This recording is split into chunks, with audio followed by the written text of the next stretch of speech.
কারো কাছে আধ্যাত্মিক নগরী, কারো কাছে চায়ের দেশ, কেউ বা বলেন দ্বিতীয় লন্ডন, আবার কারো চোখে প্রকৃতি কন্যা। এমন ভিন্ন ভিন্ন নামে দেশ বিদেশে সিলেটের পরিচিতিরও আছে যথেষ্ট কারণ। নয়নাভিরাম প্রাকৃতিক সৌন্দর্যে ভরপুর সিলেট জেলার আনাচে কানাচে রয়েছে অনেক আকর্ষণীয় স্থান। জাফলং, বিছানাকান্দি, পান্থুমাই ও রাতারগুল বর্তমানে পর্যটকদের অন্যতম গন্তব্য।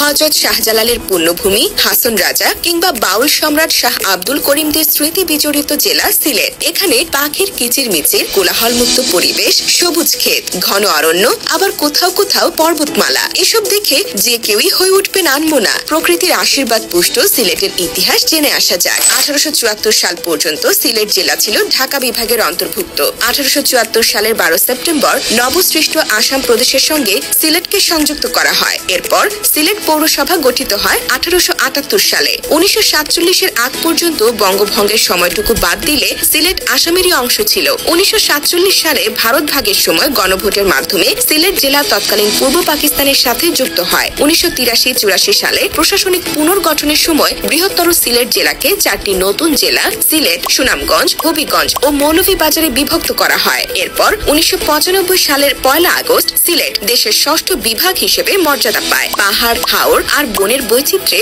আলোকিত সিলেটের নামকরণ নিয়েও রয়েছে নানা মত আর উপকথা। তবে সবচেয়ে প্রচলিত ধারণাটি হলো শিলা মানে পাথর, আর পাথরের প্রাচুর্যের কারণেই এই এলাকার নাম সিলেট। এই ধারণার পালে আরেকটু হাওয়া দিয়ে বলা হয়ে থাকে সিলেট শব্দের অনুসর্গ সিল মানে শিল বা পাথর, আর উপসর্গ হেট মানে হাট বা বাজার। প্রাচীনকাল থেকে এই জেলায় পাথর ও হাটের আধিক্য থাকায় শব্দ দুটি মিলে সিলেট নামের উৎপত্তি। দেশের উত্তর পূর্বাঞ্চলে ভারতের সীমান্ত ঘেঁষা সিলেট জেলার বর্তমান আয়তন 3490 বর্গ কিলোমিটার। 13টি উপজেলা নিয়ে গঠিত সিলেটে প্রায় 36 লাখ মানুষের বসবাস। শুধু পর্যটন নয়, দেশের অর্থনীতিতেও সিলেটের অবদান অসামান্য। সিলেটের মোট জনসংখ্যার 83% গ্রামে বাস করেন। তাই সিলেটকে নিয়ে ভাবতে হলে এই গ্রামের জনগোষ্ঠীকে নিয়ে আলাদা করে ভাবতে হয়। তাদের অর্থনৈতিক অবস্থা বিবেচনা করে পরিকল্পনা প্রণয়ন ও সিদ্ধান্ত গ্রহণ করতে হয়। সিলেটের বিপুল সংখ্যক লোক পৃথিবীর বিভিন্ন দেশে অভিবাসী হিসেবে কাজ করছে। তাদের উপার্জিত বৈদেশিক মুদ্রা দেশের রিজার্ভকে রাখছে চাঙ্গা।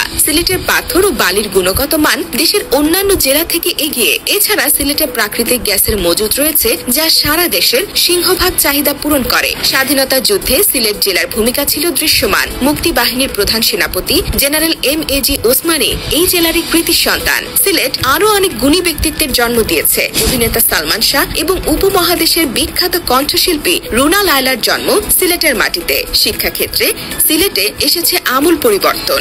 গত এক যুগে শিক্ষা অবকাঠামো উন্নয়নে এই জেলায় ব্যয় করা হয়েছে 1000 কোটি টাকার বেশি। অধিকাংশ শিক্ষা প্রতিষ্ঠানেই রয়েছে দৃষ্টিনন্দন একাডেমিক ভবন। দৃষ্টিনন্দন ভবনের পাশাপাশি রয়েছে আধুনিক মাল্টিমিডিয়া ক্লাসরুম ও কম্পিউটার ল্যাব। সিলেটে আছে আন্তর্জাতিক ক্রিকেট স্টেডিয়াম, সবুজ পাহাড়, টিলা আর নয়নাভিরাম চা বাগানের মনোরম পরিবেশ বেষ্টিত এই স্টেডিয়ামটি ইতিমধ্যেই দেশের সবচেয়ে সুন্দর স্টেডিয়ামের তকমা পেয়েছে। সুশৃঙ্খল পরিবেশের কারণে বাংলাদেশের অন্য যে কোনো অঞ্চল থেকে বসবাসের জন্য সিলেটকে সবচেয়ে নিরাপদ মনে করা হয়। নয়নাভিরাম প্রাকৃতিক সৌন্দর্য, সমৃদ্ধ ইতিহাস, ঐতিহ্য, বৈচিত্র্যপূর্ণ সংস্কৃতি ও দৃষ্টিনন্দন জীবনাচারের জন্য সিলেটের তুলনা হয় না বললেই চলে।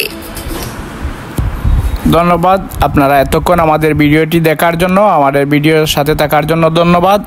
আপনারা যারা আমাদের চ্যানেলে নতুন, আপনারা চ্যানেলটিকে সাবস্ক্রাইব করে নেবেন এবং বেল আইকনটি বাজিয়ে রাখবেন। পরবর্তীতে নিত্য নতুন কোনো ভিডিও আমরা আপলোড করার সাথে সাথে যাতে আপনাদের এখানে নোটিফিকেশন চট করে চলে যায়। আপনারা কমেন্ট করে মূল্যবান মতামত জানিয়ে দিবেন। আপনারা কারা কারা সিলেটে ভ্রমণে এসেছিলেন বাংলাদেশের 64 জেলা থেকে, আর আমাদের সিলেটটি আপনাদের সাথে কেমন লেগেছে আপনাদের সেই মন্তব্যটি আপনারা করে যাবেন। আপনারা আমাদের সাথে এতক্ষণ ছিলেন।